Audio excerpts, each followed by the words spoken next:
24 மணி நேரத்தில் நடத்தப்பட்ட எலிமினேஷன், ஆண்கள் பெண்களுக்கும் பெண்கள் ஆண்களுக்கும் வீட்டுக்குள்ளேயே போட்டிருக்கக்கூடிய விதிமுறைகள், கடைசியா கேப்டன் டாஸ்க்ல ஜெயிச்சு வீட்டினுடைய முதல் பெண் கேப்டனாக ஆகியிருக்கக்கூடிய அந்த பெண் போட்டியாளர் அப்படின்னு சொல்லிட்டு பிக் பாஸ் வீட்டில் இந்த முதல் நாள் நடந்த விஷயங்கள்லாம் என்னென்ன அப்படின்னு ஹைலைட்ஸ்ல கேட்டீங்க அப்படின்னா, முதலாவது விஷயமாக பேசப்பட வேண்டியது, எதையுமே நிரூபிக்க வாய்ப்பு கொடுக்காம 24 மணி நேரத்தில் ஒரு போட்டியாளரை அப்படியே போற போக்கில் எலிமினேட் பண்றதெல்லாம் கண்டிப்பா போங்காட்டம் அப்படின்னு தான் சொல்லணும். ஒருத்தருக்கு ஒருத்தர் பேசி என்ன ஏது யார் என்ன அப்படின்றத ஓரளவு புரிஞ்சுக்கிட்டு அனலைஸ் பண்றதுக்கு முன்னாடியே நீங்க போயிட்டு 24 மணி நேரத்தில் ஒருத்தர் நாமினேட் பண்ணி வெளில அனுப்பணும் அப்படின்றதுனா கண்டிப்பா போட்டியாளர்களுக்கு இழைக்கப்பட்ட அநீதி அப்படின்னு தாராளமா சொல்லலாம். ஆனா பிக் பாஸ் வீட்டோட விதிகள் எப்போதுமே இப்படிதான் கோக்குமாக்கா இருக்கும். கேட்டா எதிர்பாராத எதிர்பாருங்கள் அப்படின்ற லாஜிக் சொல்லி சமாளிப்பாங்க. ஒரு சொல் வெல்லும் ஒரு சொல் கொல்லும் அப்படின்னு சொல்லுவாங்க. நம்ம விளையாட்டாகவோ சலிப்பான மனநிலையிலோ இல்ல போற போக்குலோ ஏதோ கேஷுவலா ஒரு விஷயத்த சொல்லுவோம். ஆனா அந்த ஒரு ஸ்டேட்மெண்ட் நமக்கே பூமராங் மாதிரி திரும்பி வந்து தாக்கலாம் அப்படின்றதுக்கான உதாரணம் தான் சாச்சனாவுடைய இந்த முதல் எவிக்ஷன் அப்படின்னு சொல்லலாம். அடுத்ததாக 24 மணி நேரத்திற்குள்ள எவிக்ஷன் அப்படின்றத ஏத்துக்க முடியாது, இந்த ஆட்டத்தில்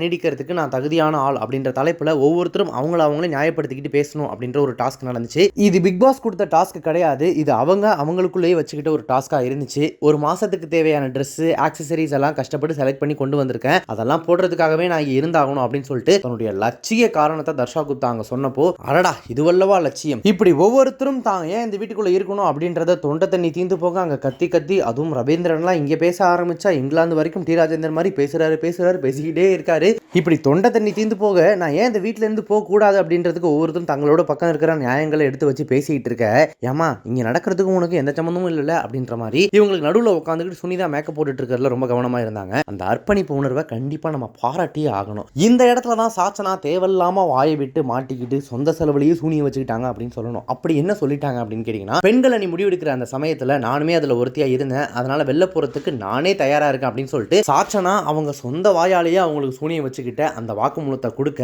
நீ சின்ன பொண்ணுமா தைரியமா விளையாடுறா, எப்பெல்லாம் நெகட்டிவா பேசக்கூடாது அப்படின்னு சொல்லிட்டு அங்க இருக்கிறவங்க சும்மா ஏதோ பேருக்கு அப்படி பதறி போய் அந்த பொண்ணை தடுத்தாலுமே கூட உள்ளுக்குள்ள அப்பாடா ஒரு பலியாடு தானா வந்து பிரியாணி ஆண்டால குதின்னு குதிக்குது, இன்னைக்கு விருந்து போட்டுற வேண்டியதான் அப்படின்னு சொல்லிட்டு முடிவு பண்ணிருப்பாங்க போல. பின்னாடி சாச்சனா சொன்ன இந்த ஸ்டேட்மெண்ட் தான் அவங்களுக்கு வினையா வந்து அமைஞ்சிருச்சு. இத்தனை பேர் சேர்ந்து ஒரு வீட்டுக்குள்ள ஒரு கேமுக்காக ஒரு கோப்பைக்காக விளையாடிட்டு இருக்கோம், ஒவ்வொரு விஷயமுமே அங்க முக்கியம் அப்படின்றப்போ பேசுற வார்த்தையும் கூட ரொம்ப ரொம்ப முக்கியம், ரொம்ப பார்த்து கவனத்தோட பேசணும். அப்படி பேசலனா இப்ப சாச்சனாவுக்கு நடந்ததுதான் நடக்க போகுது அப்படின்றது ஒரு ஆகச்சிறந்த உதாரணம். தனக்கு வழங்கப்பட்ட மாடல் டிராஃபியை கீழே போட்டு உடைக்கும் போது சாச்சனாவுடைய அந்த சோகம் பயங்கரமா அதிகமாச்சுன்னு சொல்லலாம். பாவையா சின்ன பொண்ணு அப்படின்னு சொல்லிட்டு அங்க இருந்த பெரும்பாலானோர் வருத்தப்பட்டது நமக்கு பச்சையாவே தெரிஞ்சது. அவங்க உண்மையாவே தான் வருத்தமும் பட்டாங்க. ஏன்னா ஒரு போட்டி ஆரம்பிக்குது, 24 மணி நேரம் தான் ஆகுது, அந்த பொண்ணு எவ்வளவு கனவுகளோட அந்த வீட்டுக்குள்ள வந்திருப்பாங்க, வீட்டுல இருக்கிறவங்கள்ட்ட வெளில இருக்கிற நண்பர்கள்ட்ட என்னெல்லாம் சொல்லிட்டு வந்திருப்பாங்க. இப்படி எந்த நியாயமுமே இல்லாம 24 மணி நேரத்துல அவங்களுடைய கனவுகளை சதைச்சு வீட்டை விட்டு வெளில அனுப்பினது அப்படின்றது கண்டிப்பா ஏத்துக்கக்கூடிய ஒரு விஷயம் கிடையாது. பட் எப்படியாக இருந்தாலும் வைல்ட் கார்டு என்ட்ரி அப்படின்ற பேர்ல மறுபடியும் இந்த சாச்சனா இதே வீட்டுக்குள்ள திரும்ப வரதான் போறாங்க அப்படின்றது நமக்கு மட்டும் இல்ல, உள்ள இருக்கிற கண்டஸ்டன்ஸ்க்குமே தெரிஞ்சிருந்துச்சு. ஏன்னா முன்னாடி சீசன்கள்ல நிறைய பேர் இந்த மாதிரி வந்து பார்த்துருக்கோம். அவங்களுமே பரவாயில்லமா எப்படியாவது திரும்ப நீ வீட்டுக்குள்ள வருவ அப்படின்ற மாதிரி ஆறுதல் சொல்லி அந்த பொண்ணு அப்படியே கொஞ்சம் கொஞ்சமா பேக் பண்ணி வீட்டை விட்டு வெளில அனுப்பிட்டாங்க.